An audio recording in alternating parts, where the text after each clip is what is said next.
mensagem no aula, só que ela não me responde. Olá, boa noite, pessoal. Então, Química Industrial 1, vamos hoje para a nossa décima sexta aula. Bueno? Isso aí. Então, deixa eu compartilhar minha tela aqui, já compartilhei. Muito bem. Então, só para lembrarmos aí, materiais. Bom, na última semana, na aula 15, então, foi deixado um desafio aí para vocês, né, uma leitura do material 15, referente à última aula, a gente falou sobre álcalis, produção de álcalis, soda, cáustica em especial, e tinha essa seguinte pergunta: quem venceu o desafio da Academia Real das Ciências, né? Com relação, obviamente, ao material 15, que era a descoberta, teve um desafio, né, que eu coloquei ali. O desafio era: o concurso da Academia Real das Ciências incidiam sobre as seguintes questões. Encontrar o processo mais simples e mais econômico para decompor em grande escala os sais do mar. Extrair o álcali que lhe serve de base no estado puro, libertado de qualquer combinação ácida ou outra, sem que o valor deste álcali exceda o preço daquele que se obtém das melhores fontes estrangeiras. E daí demorou 8 anos, né, para que esse desafio fosse, de uma certa forma, digamos assim, desafio tivesse uma resposta, né, para o desafio. E isso aconteceu em 1789 por Leblanc, onde ele foi o precursor do processo que na aula passada nós falamos, que foi o processo soda-cloro. Eu vi ali, a grande maioria da turma ali respondeu, eu acho que eu dei o feedback para vocês, não dei? Eu não acredito que eu não dei o feedback para vocês. Não sei, não vi. Eu vi que tinha um pessoal respondido ali, mas não vi o seu feedback. Acho que não.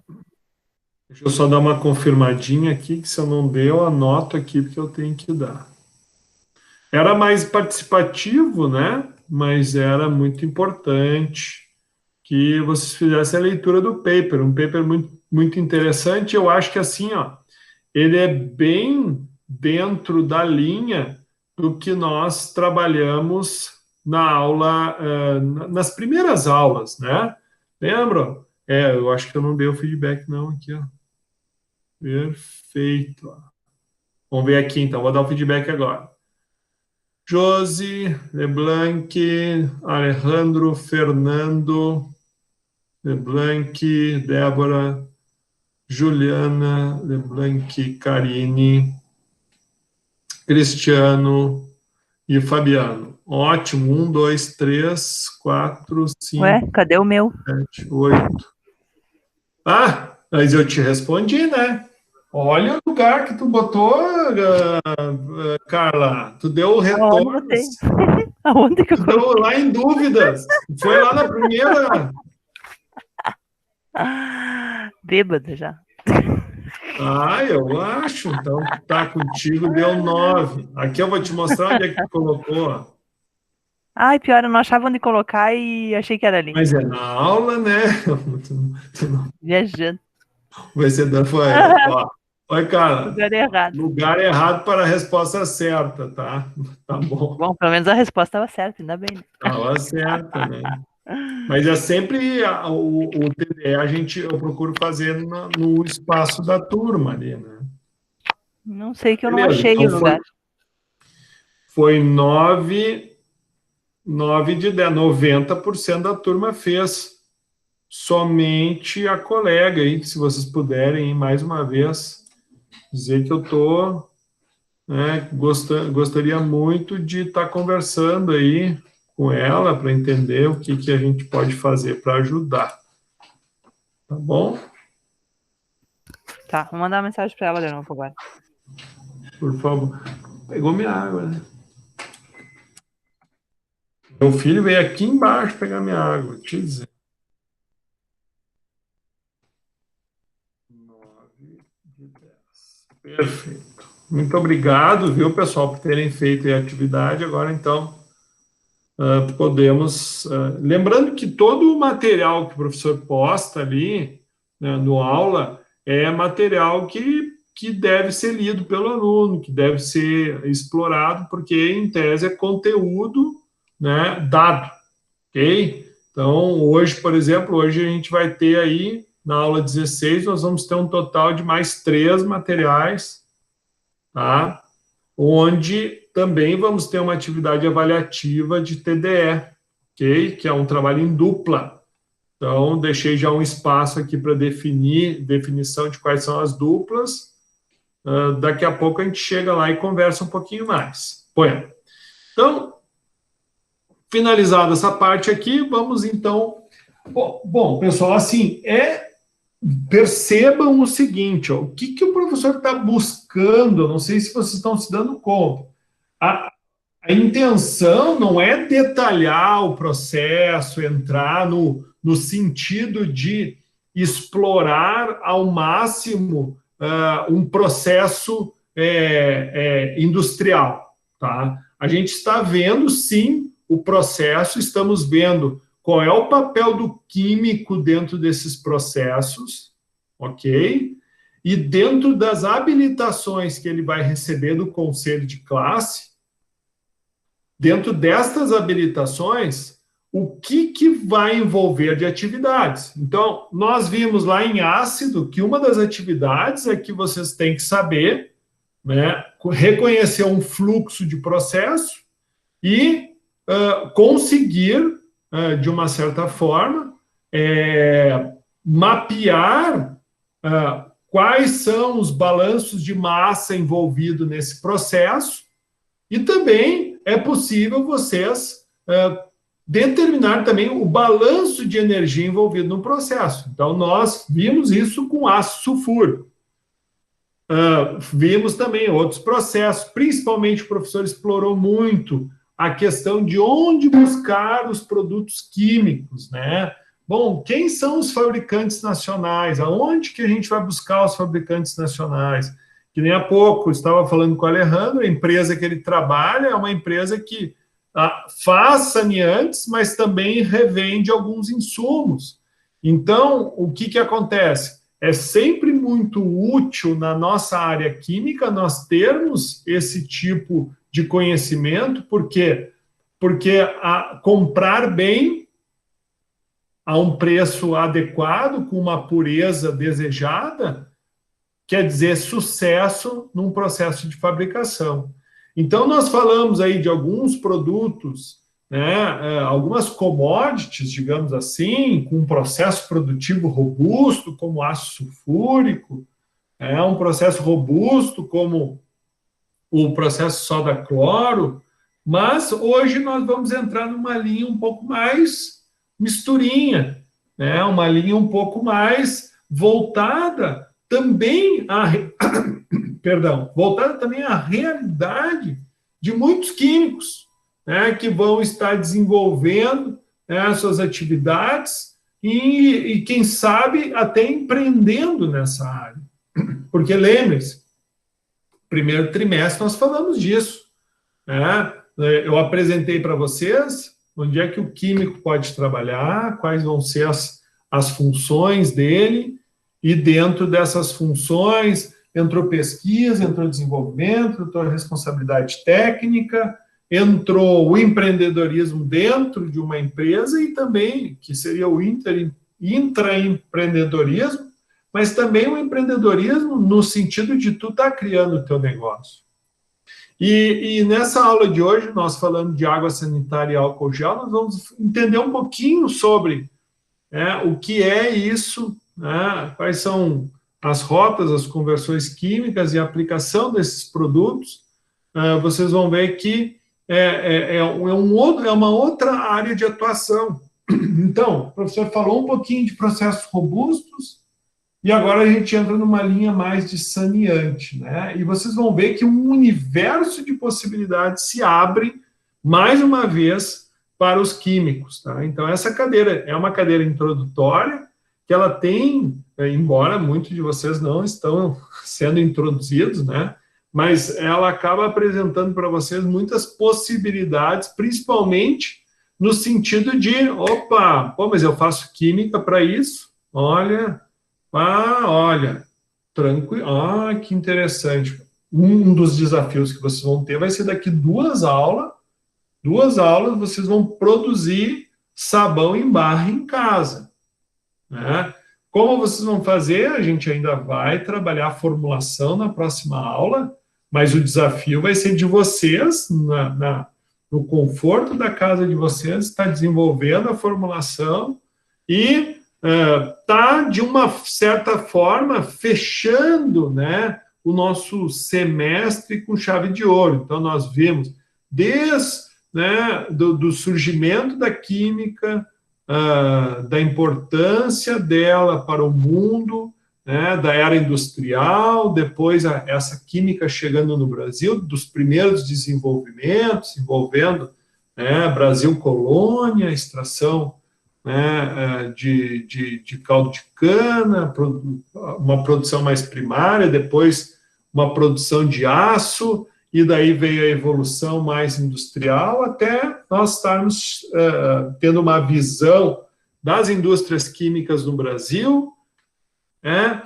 entendendo como nós podemos atuar nesse mercado de trabalho, e, por fim, entender um pouco de quais as cobranças nós vamos ter, desde uma pequena empresa até uma grande empresa, né?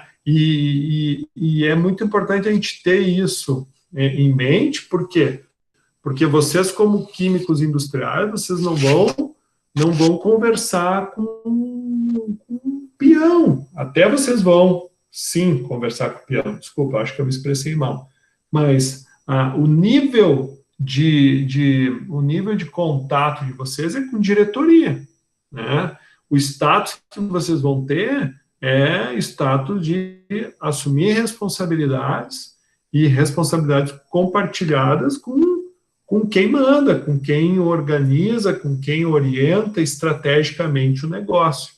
Então, é muito importante que a gente tenha essa percepção, porque muito dos assuntos que eu trago aqui para vocês é para que vocês realmente se desafiem e entendam a grande responsabilidade que vocês terão como químicos industriais. Bom, então, para nós falarmos, né, dos assuntos aos quais é tema da nossa aula de hoje, nós precisamos entender, então, o que são saneantes, né? E no Brasil, a gente tem uma agência reguladora que se chama Anvisa, né? Então, aqui, vocês podem visitar o site da Anvisa, e está reformulado. Se vocês irem por aqui, vocês não vão conseguir acessar muito além dessa página, tá? Por quê? Porque como ele está sendo reconstruído, tu não está conseguindo acesso. Então, vocês têm que acessar o antigo aqui, ó. O antigo ele está funcionando ainda, graças a Deus, né? Então, aqui, a Anvisa, o que a Anvisa regula? Até para que vocês tenham noção, porque se vocês olharem, olha aqui, ó, agrotóxicos é uma área que a gente pode atuar como químico. Área de alimentos, área de cosméticos, laboratório, medicamento, produtos para a saúde, saneantes, tabaco. Bom, talvez essa área aqui um pouco menos, mas veja, olha, de 1, 2, 3, 4, 5, 6, 7, 8, 9, 10, 11. De 11 segmentos. Então, ó, 1, 2, 3, 4, 5, 6, 7, 8. 8 de 11. Ou seja, nós aí, em torno das áreas que a Anvisa abrange, em torno de 73% nós atuamos. Isso quer dizer o quê? que a Anvisa vai sim ser um parceiro teu, se tu fores atuar em alguma dessas áreas. Ah, vou trabalhar numa indústria de chocolate, vou trabalhar numa indústria de saneantes, vou trabalhar numa indústria num frigorífico, como a gente tem funcionários que trabalham. Vou trabalhar na Irani Celulose. Bom, a Irani Celulose já não entra nesse escopo aí, né? Mas saneantes, tem o Alejandro aí, entra nesse escopo, tá? Então, os saneantes, dentro da definição, são produtos que facilitam a limpeza e a conservação de ambientes, casas, escritórios, lojas, hospitais, mas, apesar de serem amplamente utilizados pela população, apresentam algum risco associado à sua utilização, motivo pelo qual estão sujeitos à regulação sanitária realizada pela Anvisa. Alguns exemplos saneantes são detergente líquido, sabão em pó, cera, água sanitária, raticidas e desinfetantes. Bom, a Anvisa, então, qual é a função da Anvisa? Atua no registro e notificação desses produtos. Então, tu não pode produzir nenhum desses materiais aos quais a gente referiu aí há pouco, você não pode produzir nenhum deles sem que sem ter um registro na Anvisa, né? Então, esse registro, esse produto, ele precisa ser ou registrado ou notificado antes da comercialização. A comercialização, observando, né, critérios de qualidade para garantir a sua eficácia e segurança. Às vezes, a agência também elabora normas e padrões, apoia o cadastro de informações sobre a ocorrência de problemas de saúde causados por saneantes, atua no controle e na avaliação de riscos, acompanha o desenvolvimento técnico-científico de substâncias e, quando necessário, adota medidas corretivas para eliminar, evitar ou minimizar os perigos relacionados aos saneantes. Então, eu peguei um material exclusivo sobre saneantes. Obviamente, para cada uma daquelas áreas que o professor falou ali, que a Anvisa atua, ela vai ter, né, cuidados muito parecidos, semelhantes, mas com suas particularidades. Então, a Lei 6.360 de 1976, ela dispõe sobre a vigilância sanitária que ficam sujeitos os medicamentos, as drogas, os insumos farmacêuticos correlatos, cosméticos, saneantes ou produto, e além de dar outras providências. Então, isso que acontece tem força de lei. Isso quer dizer o quê? Que existe uma lei que dispõe sobre, né, os cuidados que devem ser tomados e quem vai fazer esse tipo de, digamos assim, de vigilância ou esse tipo de fiscalização. E, pessoal, o lado positivo é por causa dessas leis que nós temos muitos dos trabalhos aos quais vocês vão estar atuando, porque a lei obriga, a Anvisa, quem é o responsável técnico? Precisa ter um responsável técnico. Quando tu vai fazer um processo de licenciamento, precisa ter um responsável técnico. Então, todos os processos que envolvam química, que envolvam, né, uma dessas áreas, por exemplo, que eu acabei de apresentar, vai existir um órgão que vai estar cobrando. Olha, precisa ter um responsável técnico. Mas por que eles cobram o responsável técnico? Porque acredita-se que este profissional tenha conhecimento prévio ou maior facilidade em cima, né, destas questões as quais nós estaremos falando na sequência. Então, saneantes ou domissanitários, também muito chamados, né, domissanitários, saneantes domissanitários, são substâncias ou preparações destinadas à higienização, desinfecção ou desinfestação domiciliar em ambientes coletivos e ou público e no tratamento de águas. Então, é isso que está expresso na lei. Então, existe essa definição de saneante e domissanitários. A Anvisa, então, traz aqui um materialzinho, ó, que explica. Então, saneante é o termo empregado para denominar todo o produto usado na limpeza, desinfecção, desinfestação e conservação de ambientes utilizados diariamente em nossas residências, escritórios, estabelecimentos comerciais e hospitais. Bom, dentro desta linha, nós vamos ter o inseticida. Então, por exemplo, a Gimo que faz inseticida, a Baygon, a Johnson, que fazem inseticidas, sim, eles têm que ter registro na Anvisa. O produto deles tem que ser notificado ou certificado. Isso aí eu já vou explicar o que significa, qual é a diferença.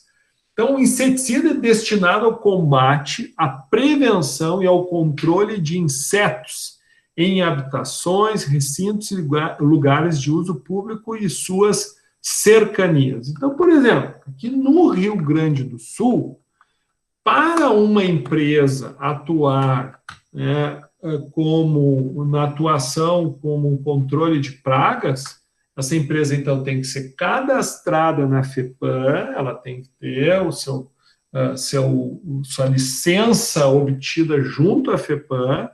Essa empresa, obviamente, dentro do processo de licenciamento da FEPAM, ela vai, sim, precisar receber o seu alvará sanitário, e para ela atuar nessa área, ela vai precisar de um responsável técnico. E esse responsável técnico, sim, pode ser você. Então, estes são os inseticidas. Então, no combate a insetos. Então, veja, nós estamos tanto falando de aplicação do inseticida que demanda de um responsável técnico, quanto da fabricação desse inseticida, que também vai demandar de um responsável técnico. Raticidas destinados ao combate de ratos, camundongos e outros roedores, em domicílios, embarcações, recintos e lugares de uso público, contendo substâncias ativas isoladas ou em associação, que não ofereçam risco à vida ou à saúde do homem e dos animais úteis de sangue quente, que tem uma particularidade, né? O cuidado, o inseticida é mais tranquila a aplicação, porque o inseticida não tu tem um princípio ativo, que ele é ativo em animais de sangue frio, ou seja, né, obviamente tu te intoxica, não estou dizendo que tu vá ter contato com inseticida, mas aquilo te intoxica, aquilo te deixa ruim, mas não te causa letalidade, não é esse o objetivo. Agora, um raticida, se tu tiver contato, ele pode te oferecer riscos sérios à saúde humana. Por quê? Porque o rato, ele é um animal aqui, associado, que não ofereça um risco à vida ou à saúde de homens e dos animais úteis de sangue quente, quando aplicado em conformidade com as recomendações contidas em suas apresentações. Então, o raticida, ele tem essas particularidades. Então, todo o cuidado, tem uma forma adequada de aplicação, né? Não é qualquer princípio ativo que tu pode usar. E quem que te diz isso? A Anvisa. Então, não adianta o cara achar que vai inventar um princípio ativo, não, tem que passar por uma série de testes. Daí esse sim, esse novo princípio ativo, ele vai ter que ser registrado, vai ter que ser comprovado a eficiência, e esse processo é um processo que demora aí algum tempo, porque tu vai ter que envolver laboratórios, vai ter que envolver estudos estatísticos, e o preço também é um pouco diferente. É diferente de um produto, né, que é notificado e que é de comum produção. Mas, então, raticidas entra também na linha do saneantes. Desinfetantes, destinados a destruir indiscriminada ou seletivamente micro-organismos quando aplicados em objetos inanimados ou ambientes. E aí prestem bem atenção. É desinfecção de objetos e ambientes. Então, álcool gel, qualquer produto que a gente aplique na mão, não está dentro da linha de saneantes. Os saneantes, eles envolvem o cuidado da casa, é o cuidado do ambiente, é o cuidado de objetos inanimados. Diferente dessa linha que se aplica no corpo, por exemplo, protetor solar, por exemplo, é muito comum no verão a gente usar na pele para espantar mosquito. Repelente. Repelente, é muito comum usar repelente, mas não entra dentro de inseticida, não é inseticida.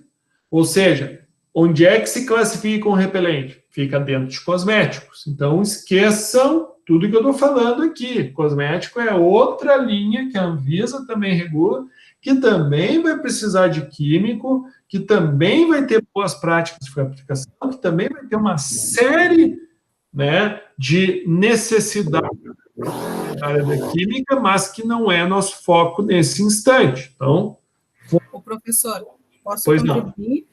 Boa noite. Claro. Faz tempo que a gente não se falava, né? A Daniela?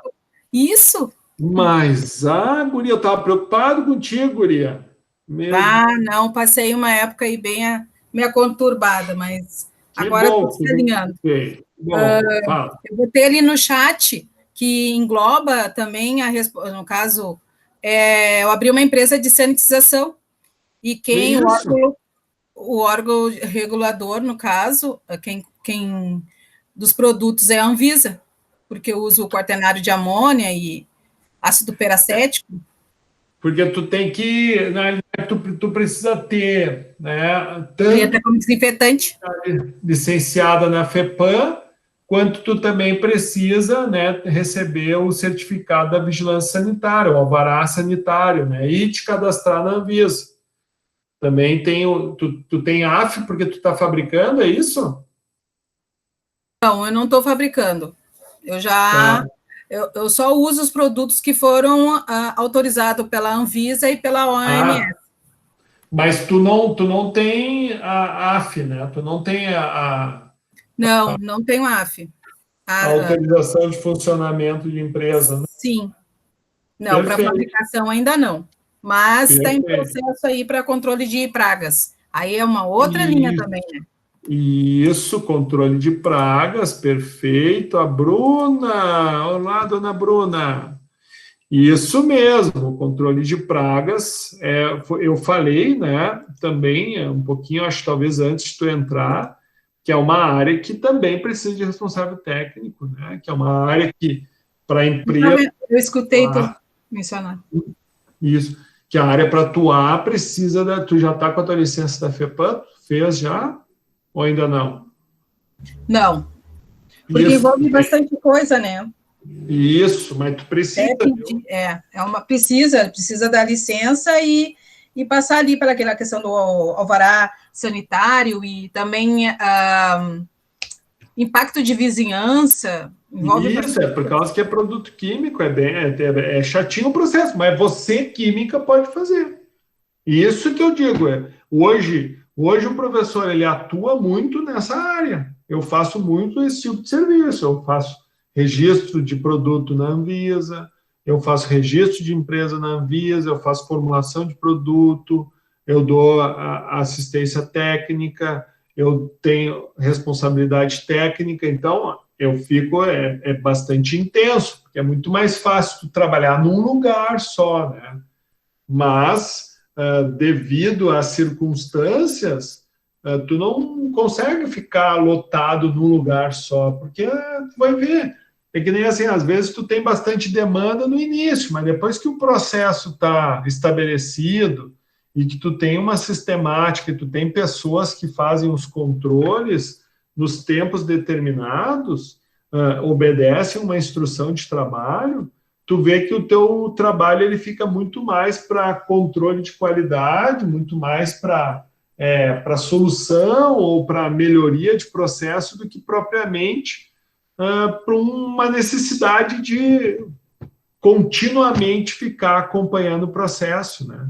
Então, é óbvio, num primeiro momento a exigência é grande, mas depois que se estabelece, é uma coisa que tu precisa fazer visitas periódicas. E sim, vai precisar de alguns profissionais, que daí não vão ser químicos industriais, nem engenheiros, para tocar aquela coisa adiante, que daí vão ser auxiliares, vão ser técnicos que vão, né, estar coletando dados, controlando, gerando dados, para quê? Para tu fazer as avaliações e, né, diagnosticar as necessidades de melhoria.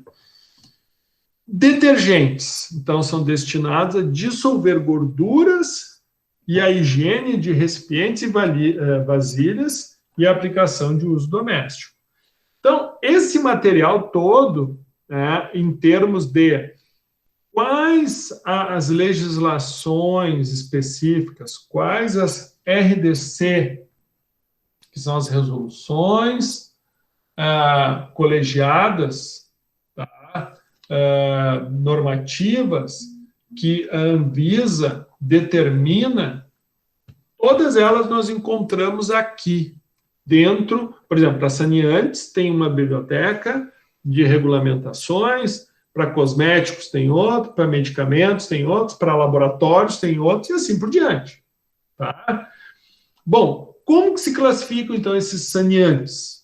Então, os saneantes, eles são classificados quanto ao risco, e aí que vocês começam a entender um pouquinho mais com relação ao registro do produto na Anvisa. Então, por exemplo, para te fazer produtos para limpeza em geral, né, alvejantes, branqueadores, desincrustantes, detergentes, finalizadores como amaciantes, lustradores, ceras de piso, facilitadores de passagem de roupas, polidores, engomadores de roupas, limpadores, neutralizadores de odor, removedor, sabão e saponáceos. Esses produtos, eles têm risco 1.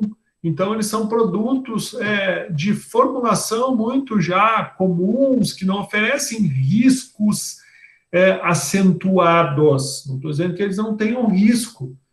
Por exemplo, um alvejante. Já conheço N casos de pessoas limpando banheiro que se intoxicaram com alvejante, um alvejantezinho, coisa simples, né? De risco 1. É possível, mas esses produtos classe risco 1, aqui classificados, então, simplesmente tu precisa notificar, obviamente, depois que tu tiver autorização de funcionamento de empresa. Por quê? Porque tu atendeu todas as regulamentações sanitárias locais, que vão ser, digamos assim, aquele órgão municipal ou estadual que verifica in loco quais as condições de trabalho, mediante uma série de determinações que tu vai ter. Em cima disso, então, tu vai ter a tua instalação em funcionamento, tu tendo o teu AF, permite com que tu comece a fazer o quê? A desenvolver, a produzir dentro desse espaço.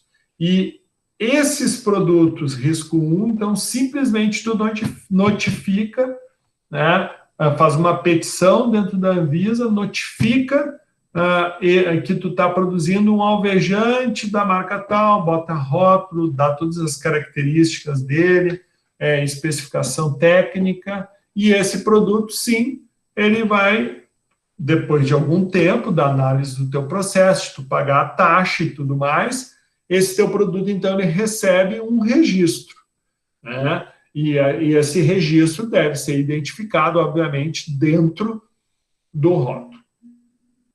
Também existe os produtos risco 2. Então, esses produtos risco 2, eles já vão exigir um pouco mais, né, da empresa, no sentido de que tu precisa comprovar, então, a ação dele.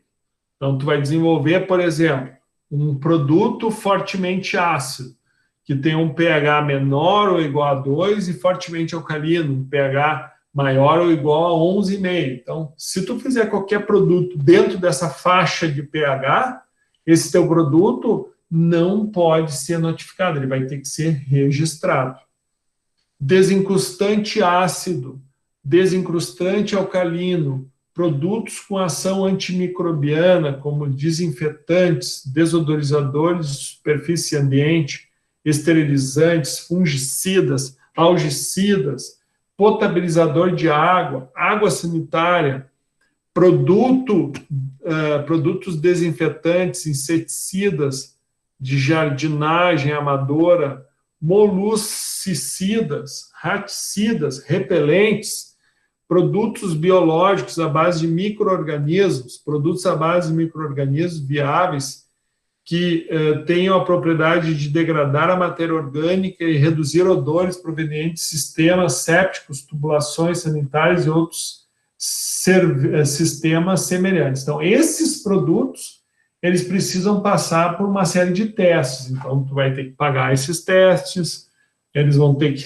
comprovar, existem laboratórios cadastrados pelo Inmetro, né, adequados para cada tipo de...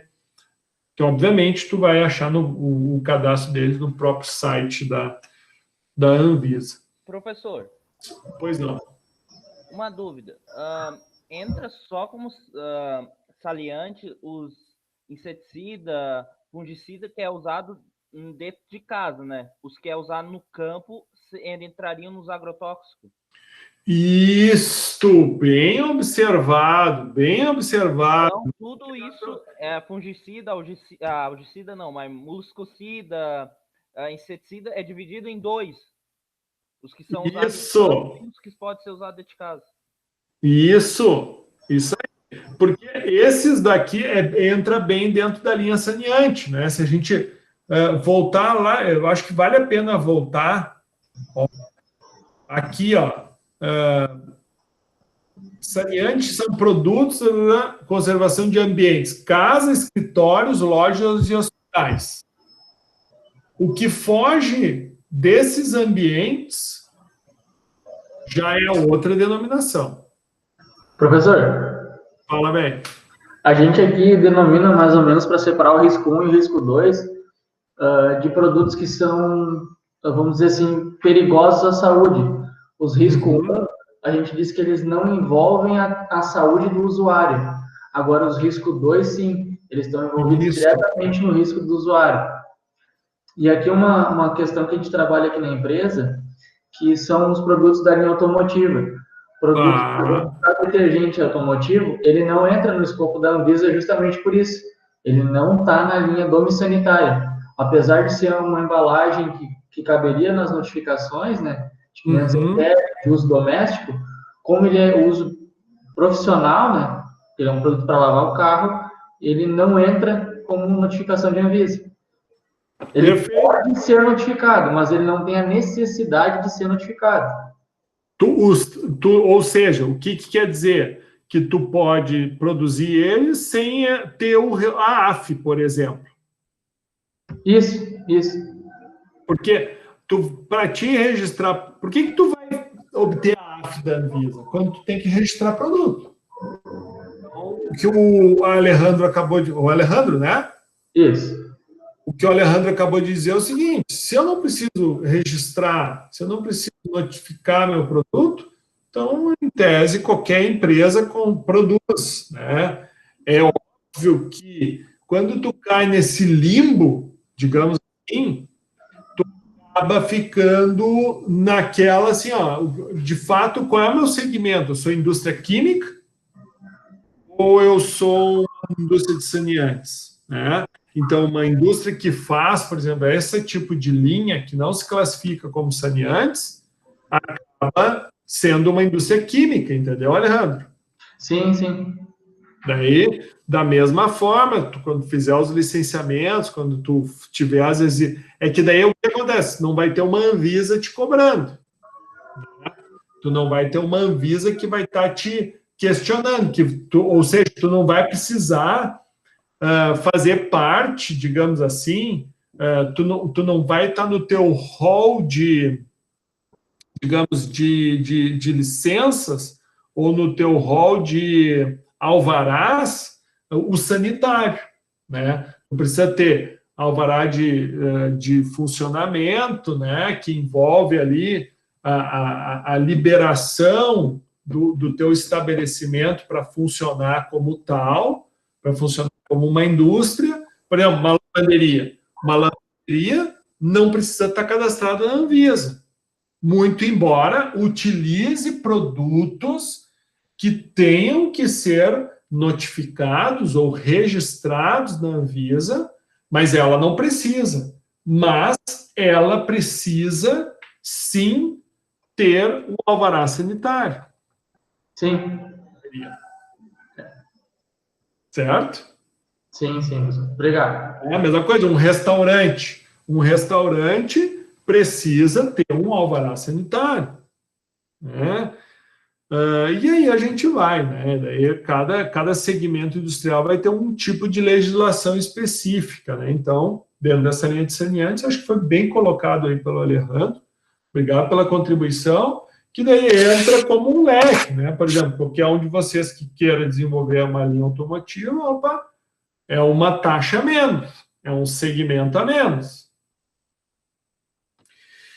Água sanitária. Bom, vamos então aprofundar nessa que era um dos nossos temas. Então, o que é água sanitária? Então, entre os saneantes encontra-se água sanitária, composto químico encontrado normalmente sobre a forma líquida e definido pela Anvisa como solução aquosa à base de hipoclorito de sódio ou de cálcio, com teor de cloro ativo entre 2 e 2,5 percentual em massa, durante o prazo de validade máximo de 6 meses. Por quê? Porque o peróxido ele decompõe, né?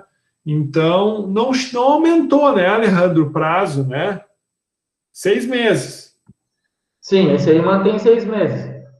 Teve alguns que alteraram, o álcool, acho, alterou o prazo, né? Na verdade, não, professor, foi só os risco 1, que agora foi para 10 anos. Isso, que tu não precisa mais fazer renovação, né? Antes era 5 anos, aí agora foi para 10. Todos os processos que já estavam na virada do ano, agora foi em janeiro, os processos que já estavam lá notificados já passaram para 10. A gente tinha alguns que iam vencer esse ano, já não vão vencer mais. Que bom. Daí na realidade, tu tem que entrar com toda a documentação de novo. É tu que faz, Alejandro? Eu auxilio, professor. Quem faz é o responsável técnico da empresa. Perfeito, perfeito. Isso é uma área boa de atuação, viu, pessoal? É uma área boa de atuação. É quase que nem um trabalho de despachante, né? O cara que compra o carro tem que transferir a documentação de um para o outro, é mais ou menos esse o trabalho. É documentação, né? No passado, o uso de água sanitária relacionava-se principalmente com aquecimento de gordura para a produção de sabão e produtos industriais como hidróxido de sódio, barrilha e bicarbonato de sódio. Mas, recentemente, seu uso tem aplicações como alvejante e desinfetante de uso geral. Então, voltando de novo a reforçar, então a Anvisa define que a água sanitária tem que ter esse princípio ativo, né? Ou um ou outro, sódio ou cálcio. E o cloro ativo tem que ser atendido. Qual é o método que tu usa rápido para análise de cloro ativo, Alejandro? A gente pode fazer titulação, professor? Titulação, né? É o mais comum, né? Isso.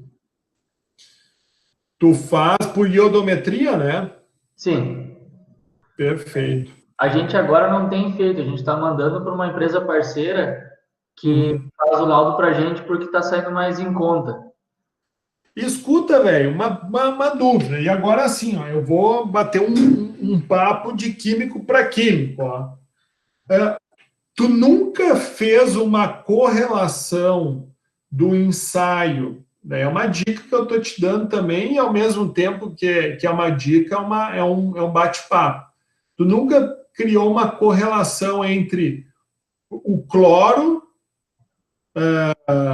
o mesmo cloro, que é aquele kit rápido que a gente faz para análise de cloro livre em piscina, correlacionando com o ensaio titulométrico? Tu nunca fez isso? A gente fez, professor, a gente fazia por esse método. Aí o pessoal da Anvisa, da Vigilância Sanitária aqui do município, nos cortou, vamos dizer assim. Entendi. Não podia ser esse método porque não era válido. Aí a gente passou a fazer não é. Mas aí, tu chegou a fazer um estudo estatístico ou não? a gente fez ele baseado nas aplicações, né? A gente fez os testes aqui, a gente não chegou a ver matematicamente, mas a gente fez os testes e o resultado era bem próximo da fita. Mas ele não era autorizado para isso, então a empresa acabou optando por não fazer mais. Claro.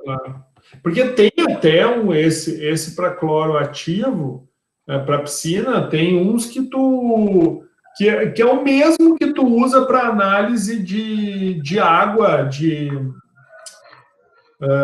água potável, né? Que tu tem que analisar o cloro livre. ppm, né, professor? Uma fita que vai ppm. Exatamente. Dá em ppm, mas aí tu tem que converter, né? Porque o que é ppm? Daí tu tem que diluir, né? Vai bem diluído. Bem diluído, né? Então, tu dilui acho que tem que ser 1 para 50, se não for 1 para 100, né? Eu acho que era 1 para 200 que a gente fazia aqui para ter resultado na fita que a gente teve. Porque daí daí assim, né? Estatisticamente, daí fica um pouco mais difícil, né? Também, porque o fator de diluição, tu vai ter que, 1 para 200, tu vai pegar 1 ml em 200 ml de água deionizada, né? Sim. E daí tu faria, sim, esse teste, daí vai dar em ppm, daí tem que multiplicar por 200 o resultado. Mas então vocês chegaram a fazer. Sim, era um método que era utilizado aqui até a fiscalização da vigilância sanitária questionar sobre os métodos. Aí, quando eles questionaram sobre os métodos, a gente falou que tem que fazer desse jeito e eles sugeriram que fosse feito diferente. Mas tu tinha um método titulométrico ou não? A gente aplicava ele a cada 3, 4 lotes. Isso. Aí, a partir daquele momento, a gente começou a fazer para todos. E aí, agora tem uma empresa parceira, que é bem próxima da gente aqui. E aí, eles fazem para nós lá e mandam o laudo do produto para nós aqui. Show. Legal. Mas igual, antes de mandar a amostra, vocês dão uma conferida, né? A gente... interna continua. Sim, a gente faz outras relações, né? A gente faz relações com densidade, com viscosidade também, né? Viscosidade para hipoclorito, para água sanitária? Faz, professor. Tem um ensaiozinho, não foi nós que desenvolvemos, foi de um outro rapaz que esteve trabalhando aqui um tempo, que ele fez um ensaio de viscosidade. Copo forte? Não é copo forte, professor. Agora eu me esqueci o nome do tubo. É algum capilar, agora eu não lembro exatamente qual é o capilar. Capilar. Densidade, né? Densidade tem um densímetro, né? A gente faz tanto por densímetro como pelo piquenômetro. Picnometria, perfeito. Bom, por que a gente está falando disso, pessoal? Porque, assim, essa definição do teor de cloro ativo é um dos itens aos quais a gente vai ter que ter controle de qualidade. Então, assim, qual é a ação da água sanitária? A ação é um forte oxidante, a água sanitária deve ser manejado com cuidado, uma vez que os produtos de sua oxidação são corrosivos, podendo ocasionar queimaduras na pele, nos olhos, principalmente quando em alta concentração. E onde é que está o papel do químico, além de formular, além de orientar a produção? Controle de qualidade, que era tudo que nós estávamos falando agora, né? Então, é fundamental o químico nessa atuação. E aí nós temos a Resolução Normativa 36 de 1976, originária, a partir da Lei 2.800 de 1956, onde regulamenta a nossa profissão de químico. E, principalmente, essa normativa do Conselho Federal de Química estabelece, então, que nós, profissionais da química, somos profissionais aptos, habilitados para esse tipo de atuação. Daí vocês vão dizer assim, ah, é mesmo? Mas que legal. E como é que se faz isso? Vocês vão se formar e vão fazer isso. Agora, como é que se faz isso? Muito bem, nós temos que associar os conhecimentos adquiridos, né? Por exemplo, no início dessa cadeira, teve uma aula que a gente falou sobre implantação de sistema de controle de qualidade. Pessoal, é documento pra caramba. Mas vocês, químicos, são pessoas que o Conselho Regional de Química, mediante a definição dessa resolução normativa de 1974, estabelece que nós temos plenas condições de entender o que está escrito, entender o que está sendo pedido e sistematizar para que os produtos sempre saiam dentro de parâmetros pré-estabelecidos. Isso é o nosso trabalho. Então, dentro do Centro de Informações Toxicológicas do Rio Grande do Sul, né, eles ratificam a informação de que entre 2005 e 2011, saneantes, domes sanitários, foram a terceira maior causa de acidentes do banco do CIT, registrando 10 mil, ou seja, quase 11 mil acidentes, atrás apenas de medicamentos e de animais peçonhentos.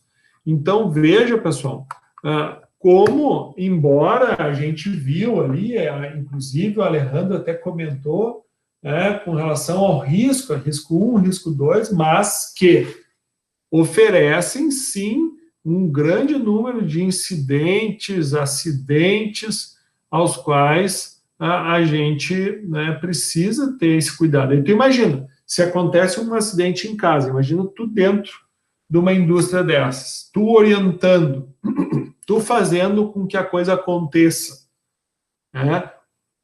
Quanto tu amplifica os riscos ali naquele espaço confinado, naquele espaço produtivo. Então, você, responsável técnico, tem que pensar nisso. Os riscos que vão estar ali na eminência, né, dentro de um sistema desse. Acidentes, então, com hipoclorito de sódio pode trazer efeitos nocivos à saúde. O hipoclorito, quando inalado, pode causar irritação no aparelho respiratório, provocar tosse, dispneia, além de intoxicações graves que levam à morte. Se ingerido, pode provocar vômitos com sangue, náuseas, diarreia, ulcerações do estômago, no esôfago. Além disso, altas concentrações de sódio podem causar desidratação no corpo, né? O contato com a pele e os olhos pode causar irritação que perduram por mais de 24 horas e todos esses casos, a orientação é procurar ajuda médica. Bom, então vamos partir para uma formulação de água sanitária. Então, usando aí soda barrilha, entre 0% e 1%, isso quer dizer que não é necessário usar soda barrilha, mas é desejável, porque a soda barrilha ela te mantém o pH um pouco mais alcalino e te aumenta a estabilidade do hipoclorito de sódio.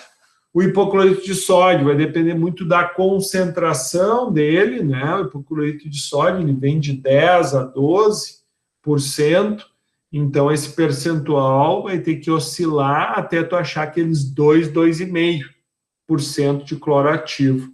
E se for hipoclorito de cálcio sólido, né, que a concentração dele é 60%, também esse cuidado tem que ser tomado.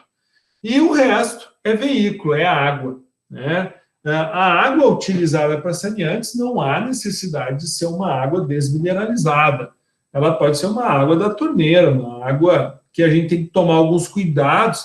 Por exemplo, é muito comum tu usar poço artesiano, né? Obviamente que esse poço precisa ser um poço com outorga, né, pessoal? Não se pode usar dentro de uma empresa um poço que não seja registrado, nem na tua casa, né? Em tese, então, tu precisa desse registro e esse poço né? Se ele apresentar metais, por exemplo, na água, quando tu fizer o preparo do hipoclorito, né, o preparo da água sanitária, vai haver o quê? Precipitação desses metais. Então, esses cuidados com os parâmetros físico-químicos da água são importantes. E como é que se prepara, então? É uma mistura simples. Tu vai pegar, então, metade da quantidade de água, vai adicionar a soda barrilha, vai a solubilização da soda barrilha, vai adicionar o hipoclorito de sódio sob mistura e, por fim, vai ajustar, vai avolumar, vai finalizar a dosagem com o volume total da água. Feito, água sanitária. Então, assim, só para vocês terem noção, pessoal, 1 litro de hipoclorito rende quase 60 litros de água sanitária. Tá? Então, só para vocês terem uma ideia, 1 litro de hipoclorito, tu paga aí, exagerando, R$ 3 o litro. Quanto vocês pagam o litro da água sanitária? Os mesmos R$ 3. Então, de R$ 3, tu ganha 3 vezes 60, R$ 180. Então, de R$ 3, tu rende 180. É mais ou menos isso. Como é que está a tua proporção lá, Alejandro? Proporção na formulação, professor? Isso, para 1 litro de hipoclorito, tu está conseguindo preparar quanto de água sanitária? Professor, agora na regra de 3 já me quebrou, mas é 25% de hipoclorito 12. 1/4. 1/4. Então, 1 litro de hipoclorito, tu está preparando 4 de água sanitária? Isso. Para fechar direitinho, né, professor? 2,5. E tu já tentou usar o hipoclorito de cálcio? Para nós não é vantagem, professor. A gente tem um contrato com uma empresa de hipoclorito que fornece para a gente. Aqui de Guaíba? Não, professor, agora eu não lembro de onde. Agora eu não lembro mais. Não, tranquilo. Passou das 5h30, acabou meu horário, professor. Aí, tá bom, tá certo, isso aí. Bom, mas de 1 para 4 igual, né? 1 litro, vamos botar aí, que seja aí R$ 3 o litro de hipoclorito. Tu rende 3 vezes 4, 12. Né? Então, é mais ou menos, né, um cálculo de bodegueiro aí que dá para te tirar. Está te dando aí, né, R$ 9 só em cima do... Muito bem. E algumas embalagens, né, pessoal, que a gente tem aí uma boa noção. Né? E vamos falar um pouquinho sobre rótulo. Tá? Então, tem uma regulamentação específica, ok? Então, esse rótulo aí, ele precisa, né, ter alguns detalhes. Então, o que eu quero que vocês façam agora? Eu quero que vocês procurem aí na Anvisa, entra aqui, ó, procura essa resolução aqui, ó, essa RDC, e me digam se esse rótulo está ou não ok. Então, ó, anota aí no caderno de vocês. RDC 321 de 2019 e avaliem esse rótulo aqui. Vou dar para vocês 5 minutinhos.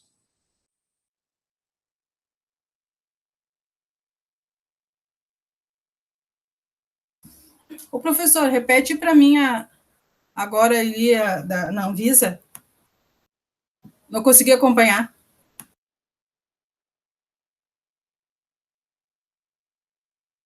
Anota aí, Dani. Anota que daqui a pouco a gente vai discutir. Tá, repete.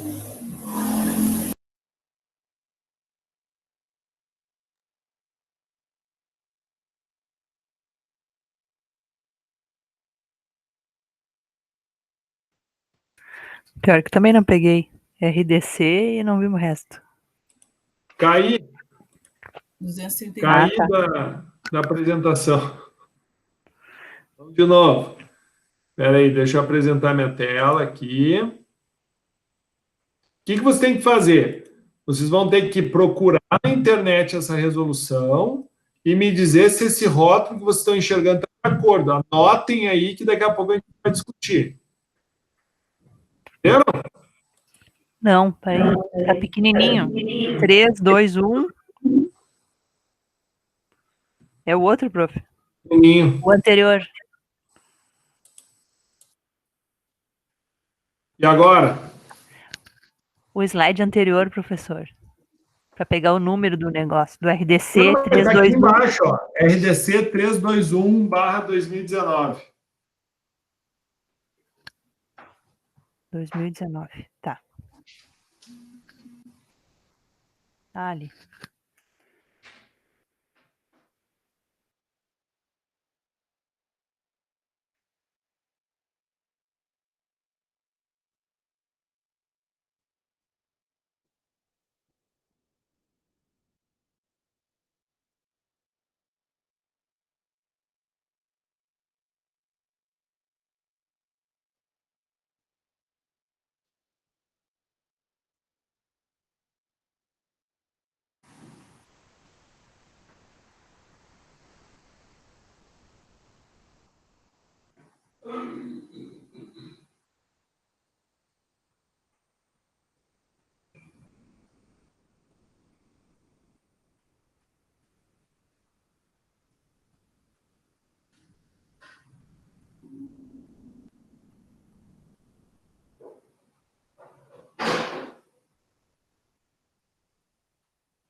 Pessoal, olha só. Para vocês procurarem a resolução, você tem que entrar naquele site legislação ali, ó. Que é o site aqui.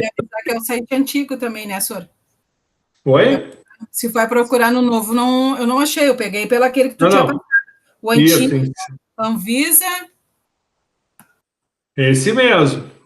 Barra legislacão, no jogo da velha, barra. E daí esse sim. Daí aqui, ó, vocês estão enxergando a minha tela, né? Vocês vão pegar, então, e vão, por exemplo, é a resolução 321, então bota aqui, ó, RDC 321, resolução de diretoria colegiada. Ó, resolução 321, ó, daí tem essas questões, tá? O ano é relevante. Olha quanta 321 tem aqui, ó. Então, é a de 2019. Ok? Ok, eu não achei a de 2019, só de 2018. Vou olhar de novo. Não, do aqui, ó.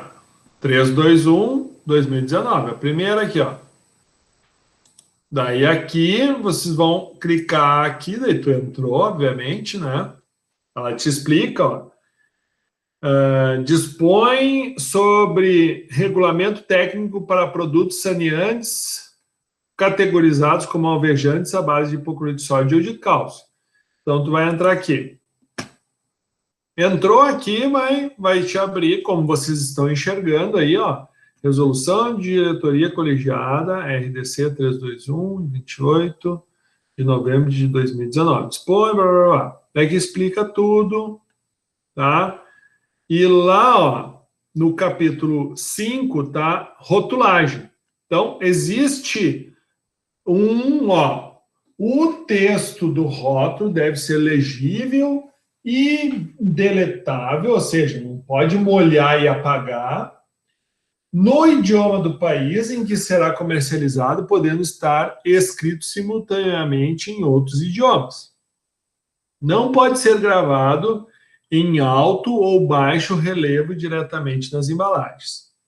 O produto deve conter, no painel principal, denominação, marca, blá, blá, blá, frase, modo de uso, caso a superfície tratada entre em contato com alimentos, enxaguá-la antes de usar. Para produto concentrado, a frase, produto concentrado, deve estar em destaque em maiúsculo, em negrito. Então, eles te dão uma série de recomendações. Ó, número de registro da empresa titular, de terceiro, quando for o caso, e do produto. A forma de identificação fica sujeita à legislação vigente de cada parte. Deve ser, ó, antes de usar, ler as instruções, composição, indicar o princípio ativo e outros componentes de importância toxicológica, pelo nome técnico, aceito internacionalmente, com as respectivas concentrações, e os demais componentes de formulação por sua função.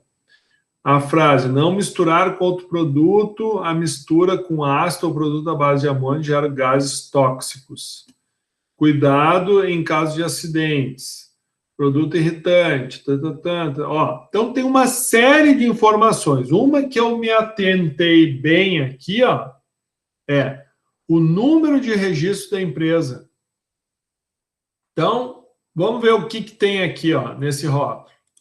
Então, modo de usar, para desinfecção geral, advertências, antes de usar, leia as instruções, ó, precauções em caso de acidente, composição, componente ativo, hipoclorito de sódio, estabilizantes, hidróxido de sódio e veículo água potável. Aqui tu vê, ó, ele usa, em vez de soda barrilha, usa hidróxido de sódio. Vejam, pessoal, aparece o nome da empresa, aparece o CNPJ da empresa, mas não tem o registro, não tem a AF. Aqui tinha que estar a AF, aqui tinha que ter o responsável técnico. Aqui é um produto que está, por exemplo, pode ser um produto que está sendo produzido por uma empresa X, que não consta responsável técnico, não consta, né, a AF da empresa, e muito menos se esse produto é um produto notificado. Certo, pessoal? Certo. E, professor? Sim. E além das RDC, tem os informes técnicos também, né? Que de vez em quando eles largam os informes técnicos para alterar alguma coisa para não ter que fazer uma RDC toda de novo. Isso, exatamente. O negócio é bem chatinho. O cara tem que estar sempre estudando. É bem chato mesmo. Uma vez por mês eles mudam uma coisinha lá, e aí tu tem que refazer rótulos, tu tem todo um prazo, uma coisa bem complicada às vezes, né, professor? É verdade, é verdade. Mas, então, viram, pessoal, como é importante isso aí e às vezes passa batido. Isso aqui é uma coisa que o consumidor, o ideal é que o consumidor fique atento a esse tipo de coisa. É que nem o álcool gel, né? Olhar, ver se o álcool gel que tu está usando tem o registro, né? Se a empresa que produz é uma empresa que tem registro, né? Porque o que acontece? A partir dessa pandemia, qualquer empresa desse ramo de saneante pode estar produzindo, tá? Saneante, medicamento, farmacêutico, pode produzir álcool gel. Mas ela precisa ter AF, no caso dessa aqui, não tem, né? Professor? Pois não. Até no álcool gel, desculpa eu atrapalhar um pouco, mas estava liberado, já não está mais, né? Era até setembro. Não, tá ainda. Era até setembro, eu tinha visto que ia ficar até setembro. Isso, era até setembro, mas saiu uma resolução nova, agora está por tempo indeterminado, até essa pandemia se desinstalar, digamos assim, até o estado de emergência sumir. Eu não tinha visto essa... Eu vou apresentar ela aqui para ti. Ó, valeu a pena. Agradeço, hein? Vai ter novidade aí. Ó, daí tá bom, hein? Tá bom, ó. Então, ó, o álcool gel, tá? Então, assim, ó, isso aqui, essa tensão, ela é válida por exatamente isso que a gente estava conversando agora, tá? Somente empresa com AF de saneantes, tá? Nessa exceção, tá? Devido à pandemia, está autorizada a produzir, né? Obviamente, não só essa empresa, daí tem essa aqui, o Diário Oficial, de dia 17 de novembro, tá? Saiu a RDC 422, que altera a resolução colegiada RDC 350, de 19 de março de 2020, que define os critérios e os procedimentos extraordinários e temporários para fabricação e comercialização de preparações antissépticas ou desinfetantes sem prévia autorização da Anvisa e da outras providências em virtude da emergência de saúde pública internacional relacionada ao SARS-CoV-2. Então, o artigo 2 dessa RDC, as empresas de medicamentos, saneantes e cosméticos podem fabricar preparações antissépticas ou desinfetantes sem registro ou notificação da Anvisa, desde que atendidos os critérios dispostos nessa resolução. Para fins do disposto no caput, as empresas devem possuir autorização de funcionamento, AF, e alvará ou licença sanitária emitida por órgão de saúde competente dos estados, distrito, federal e município. E as demais outorgas públicas para funcionamento, inclusive para fabricação e armazenamento de substâncias inflamáveis.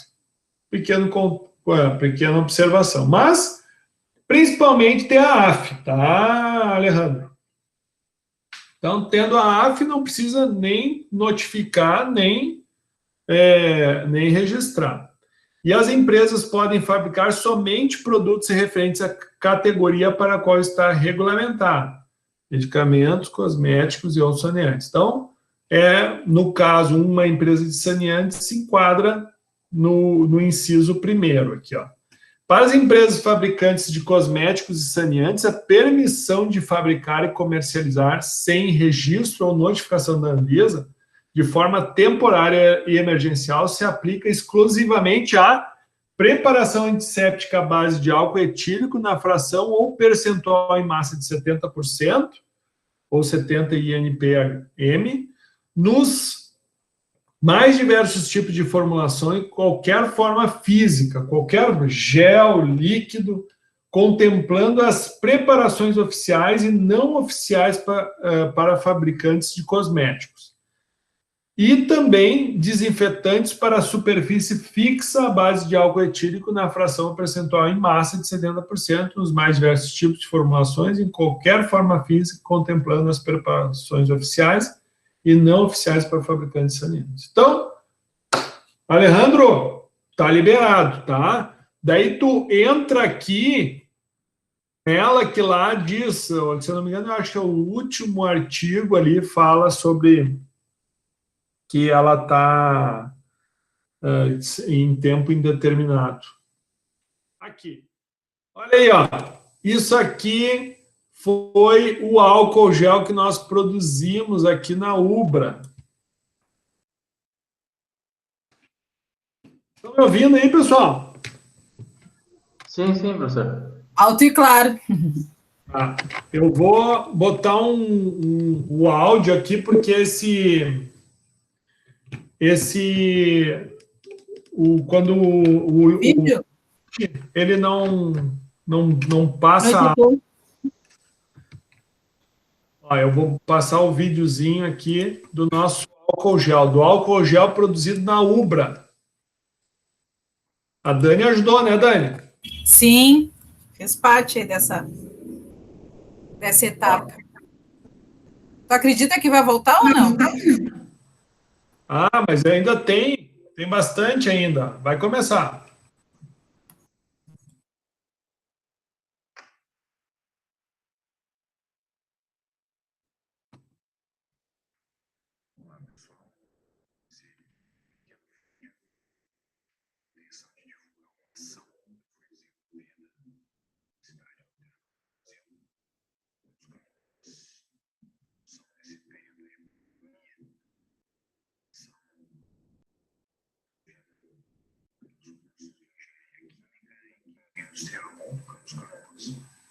Parceria no curso de farmácia.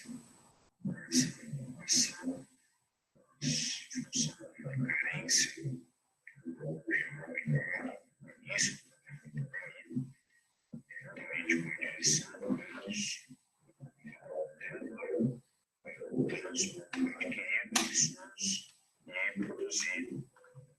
Deu saudade.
Olha aí, pessoal, viu só que show!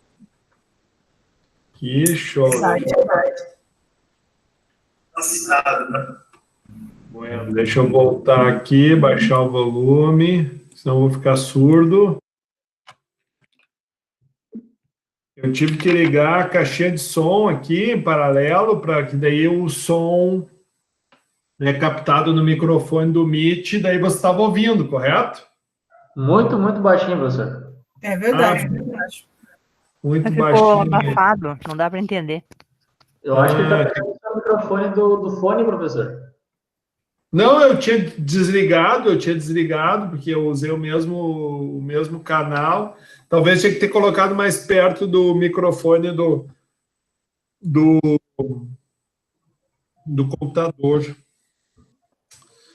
Mas tá, vamos lá, seguimos. Então, bem como foi colocado ali, né, pelo Emerson, não sei se vocês ouviram de uma forma clara e alta, mas qualquer coisa, o link está ali, depois vocês podem assistir com mais calma. A formulação, né, em gel possui ação residual maior, ou seja, age por mais tempo na superfície onde for aplicada e distribuído, além de ser menos agressivo sobre a pele do que a formulação líquida. A ação desinfetante do álcool é bem estabelecida, ele atua na parede celular do agente infeccioso, desestruturando as proteínas ou lipídios que a revestem, apresentando uma volatilidade mais alta, ou seja, seca de uma forma mais rápida, mas alguns estudos sugerem que um dos motivos para que o álcool 70% seja mais eficiente é que justamente o tempo de contato com a pele ou a superfície, que é esse tempo de evaporação, né? Então, aqui eu trago um exemplo para que vocês entendam. Então, assim, claro, eu estou mostrando aqui uma célula de um animal e uma célula vegetal. uma célula, ela vai ter a membrana plasmática, que ela é composta, tá? Além de proteínas, ela também vai apresentar, né, aqui, ó, essa estrutura que nada mais é do que tem uma parte polar e uma parte apolar, que é a nossa membrana, né, plasmática aqui, que eu me refiro aqui, a membrana plasmática, que ela, então, permite com que ocorra permeabilidade da célula. O COVID, tá, o SARS-CoV-2, ele, da mesma forma, ele é uma célula bem mais simples, tá? Ela tem um RNA aqui dentro, né? E a parede celular dela é uma estrutura muito parecida com essa, né? Que onde tem a presença a presença, sim, de proteínas, mas também, né, a presença, né, da estrutura, que vai formar essa membrana que reveste, então, o conteúdo nuclear, ok? Então, o que o álcool vai fazer? O álcool, ele vai, com a sua parte, digamos assim, polar, vai interagir com a parte polar, mas também vai poder interagir com a parte apolar. Então, em química, nós vamos chamar isso de solubilização, tá, pessoal? É algo que a gente conhece bem e que mais ou menos explica como se dá a função. Então, o álcool, a estrutura do álcool, né? Aqui eu estou mostrando o isopropílico, mas o álcool etílico, que é o principal álcool utilizado no preparo de álcool gel, ele vai, então, atuar, de uma certa forma, solubilizando o invólucro do vírus, solubilizando essa estrutura e expondo, então, o material genético do vírus, e com essa exposição do material genético vai ocorrer, então, a morte, né, desse vírus por uma questão de solubilidade. E isso a gente percebe, né, particularmente em relação aos álcoois. É oportuno destacar que são amplamente utilizados nas práticas em saúde, como antissépticos de pele de paciente, na higienização das mãos, de cuidadores e como desinfetantes de artigos e superfícies. Do ponto de vista, são constituintes do ponto de vista da composição química, os álcoois são constituídos por um grupo hidroxilo ligado ao radical alquilo. Álcools, tu pode ver, quando tu aplica o álcool, só o álcool por si só, ele te deixa a pele ressecada, né? Porque ele tem essa característica de remover a oleosidade. Então, essa oleosidade, essa característica de solubilizar essa oleosidade, é algo que, de forma semelhante, ele vai promover no vírus em si, né? Ou nos micro-organismos em si. Então, essa solubilização dessa estrutura externa que permite, então, com que ocorra a agressão, né, a exposição do conteúdo genético, então, do vírus.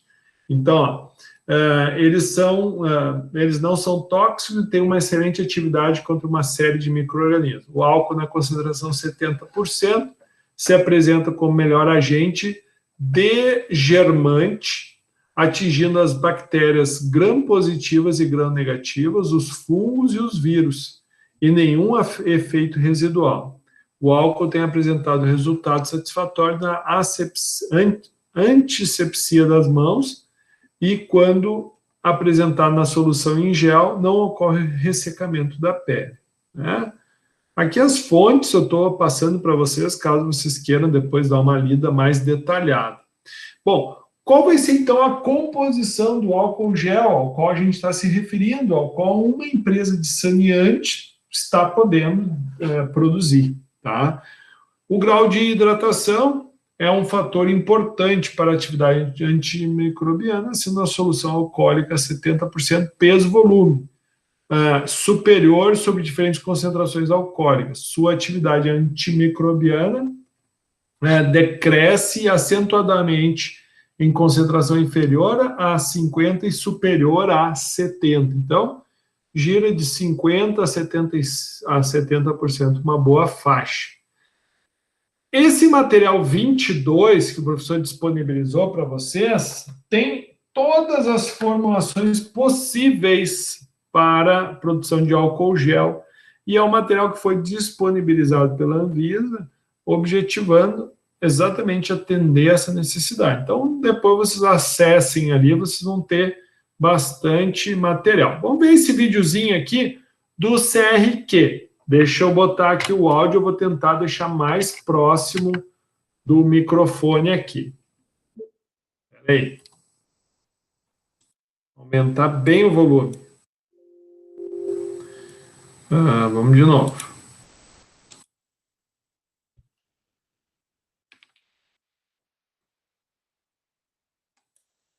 Nunca se falou tanto em álcool em gel, mas você sabe quem são os responsáveis pela composição e pela qualidade desse produto? Isso mesmo, os profissionais da química. São eles que garantem a eficiência de muitos dos itens de higiene que chegam até você.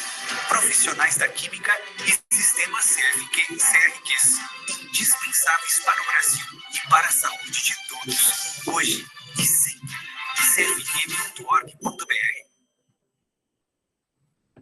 Tá aí, pessoal. Deu para ouvir melhor agora?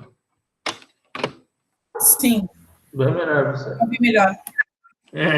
Que eu aproximei do microfone aqui, do computador, daí foi... Botei 100% também, agora... O tal dessa, eu pensei, né?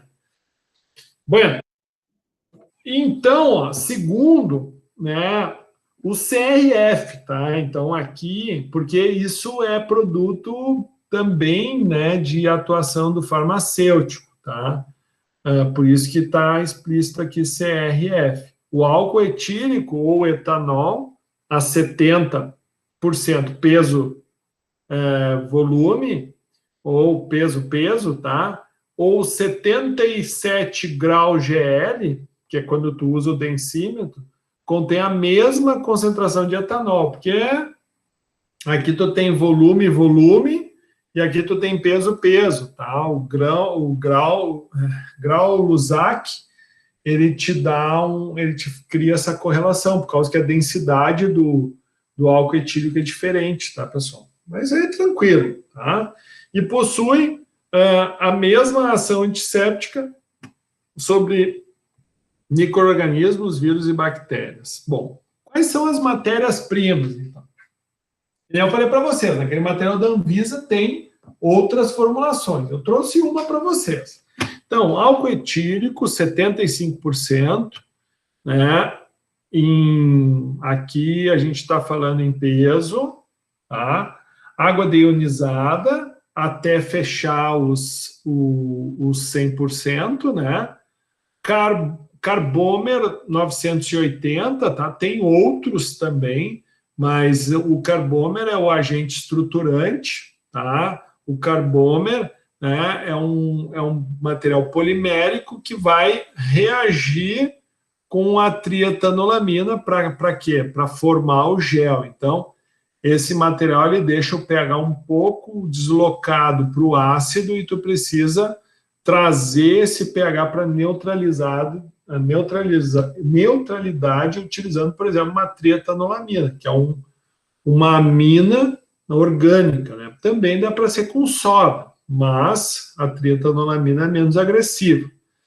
Isso te traduz uma formulação mais, digamos, requintada, mais nobre.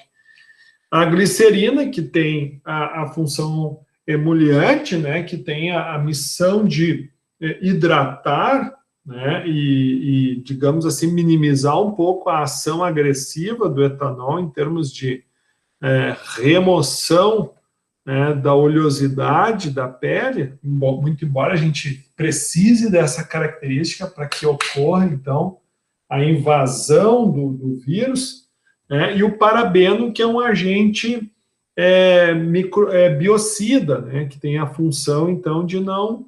Até porque o carbômero, ele é um acetato e ele ele pode sofrer alguma decomposição por alguma bactéria, até não haveria tanta necessidade da dosagem, mas como a durabilidade é de 1 ano, né, se opta, muito embora o álcool etílico a gente sabe que vai ter ação, né, contra micro-organismos, uma ação antisséptica, mas de igual forma se aplicou nessa formulação.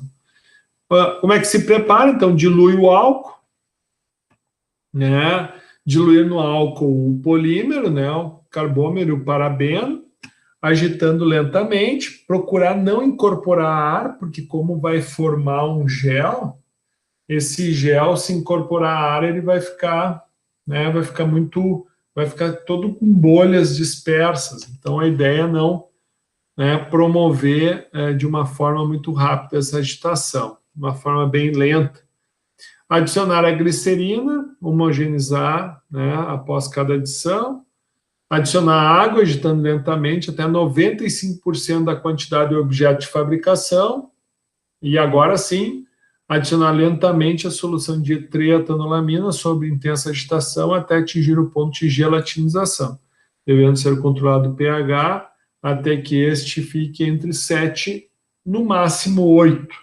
Cuidado, pois excesso de trietanolamina também desestabiliza. Então, da mesma forma que sem a trietanolamina ou agente alcalinizante, tu não atinge o ponto de gelatinização ideal, da mesma forma, se tu passar do pH, tu desestrutura, né?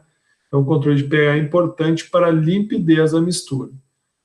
Completar com água até atingir 100% da quantidade objeto da fabricação. Certo?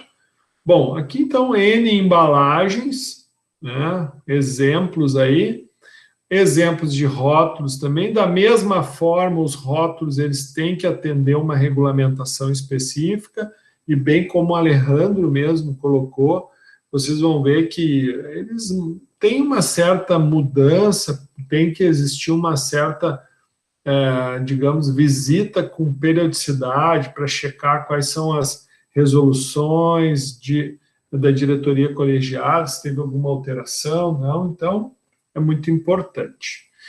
Bom, então vamos fazer um intervalinho, tá? E depois do intervalo, até às 9, a gente volta para conversar, ok, pessoal? Ok. Certo. Sim. Uhum.